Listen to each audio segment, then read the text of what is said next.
பாஜகவின் பல்வேறு மாநில தலைவர்கள் மாற்றப்பட்டு வருகின்றனர். பாஜகவின் மாநில தலைவர்கள் மாற்றத்திற்கு பின்னர் புதிய தேசிய தலைவர் அறிவிக்கப்பட உள்ளார். இதற்கான பணிகளில் பாஜக மேலிடம் பிஸியாக இருந்து வருகிறது. தமிழ்நாட்டில் பாஜக தலைவர் பொறுப்பில் இருந்து அண்ணாமலையை நீக்கி ஆக வேண்டும் என்பதுதான் கூட்டணிக்கான அதிமுகவின் ஒரே நிபந்தனை. இதனை பாஜக தலைமை பரிசீலனை செய்வதாக மட்டுமே அதிமுக தரப்பிடம் தெரிவித்திருந்தது.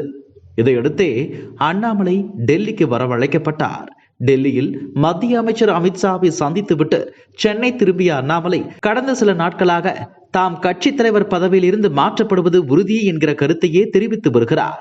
இதனால் புதிய தலைவர் பதவிக்கான பட்டியலில் நயினார் நாகேந்திரன், வானதி சீனிவாசன், தமிழிசை சவுந்தரராஜன் உள்ளிட்டோர் பெயர்கள் அடிபடுகின்றன.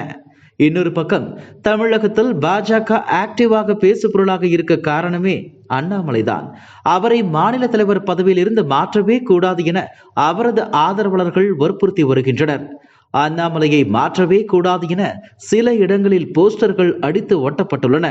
அண்ணாமலையை மாற்றுவதற்கான எதிர்ப்புகளையும் டெல்லி மேலிடம் தற்போது கவனத்தில் எடுத்துக்கொண்டு ஆலோசித்து வருகிறதாம்.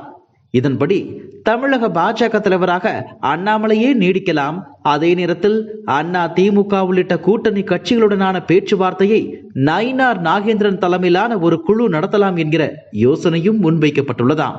இந்த யோசனையை அதிமுக ஏற்குமா, தமிழக பாஜகவினர் ஏற்பார்களா என்பது குறித்த விவாதமும் தற்போது நடந்து வருகிறது என்கின்றன பாஜகவுக்கு நெருக்கமான வட்டாரங்கள்.